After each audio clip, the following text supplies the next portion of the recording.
창원 SM타운과 함께 짓고 있는 49층짜리 주상복합 아파트입니다.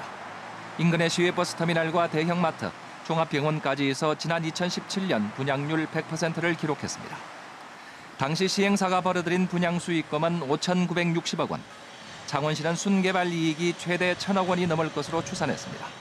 그 결과로 우리 시에 막대한 피해를 줬다는 게 현실적 수치로, 사실대 수치로 나타나기 때문에 실시협약의 사업 시행자는 2020년 4월까지 SM타운과 공영주차장을 지어 창원시에 기부 체납하도록 돼 있습니다. 하지만 SM타운은 최장 20년 동안 무상으로 사용하고 수익 활동까지 할 수 있게 돼 있습니다. 하지만 실제 용도별 면적을 보면 주차장을 제외한 전체 면적 가운데 공연장 비율은 42%에 불과합니다. 나머지 58%는 호텔 등 숙박과 판매, 근린생활시설들입니다. 창원시는 이걸로서 얻는 게 없습니다. 아무것도 없고 그냥 20년 동안 이 사람들이 거기서 장사하는 걸 그냥 지켜만 봐야 되는 상황이 되는 거죠. 당시 SM타운 사업 허가와 관련된 창원시 공무원들은 모두 공식 인터뷰를 거절했습니다.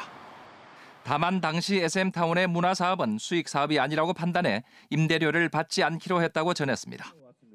정의당 등은 지난해 2월 창원지검에 SM타운 관련 공무원들을 고발했습니다. KBS 뉴스 김대진입니다. 창원 SM타운과 비슷한 형태인 서울시의 K-팝 공연장입니다. 서울시는 실시협약을 맺기도 전에 민간 사업자에게 요구할 공연장 설계 방안을 확정지었습니다. 66쪽 분량의 성과 요구 수준서에는 설계에서부터 운영과 유지 관리에 이르는 상세한 요구 사항들이 담겨 있습니다. 공익성이라든가 공공성을 확보하는 제안을 좀 받아야 되고 주무관청 입장에서는 이 정도 수준은 나와줘야 된다. 그러니까 최소 수준이에요.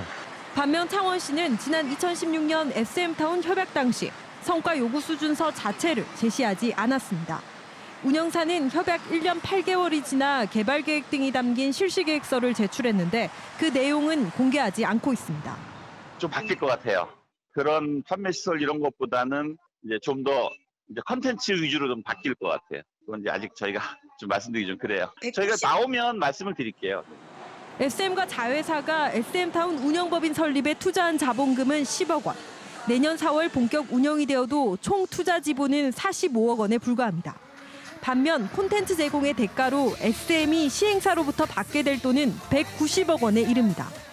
5년, 10년 하다가 안 되면 이걸 포기해버리고 튀어 갔을 때 현재 그 운영법인의 창원시에 개입할 수 있는 방법이 아무것도 없다는 겁니다. 창원시는 전임 시장 시절 맺어진 협약이 SM타운의 내실 있는 운영을 담보할 수 없다고 보고 협약 변경을 추진하고 있습니다.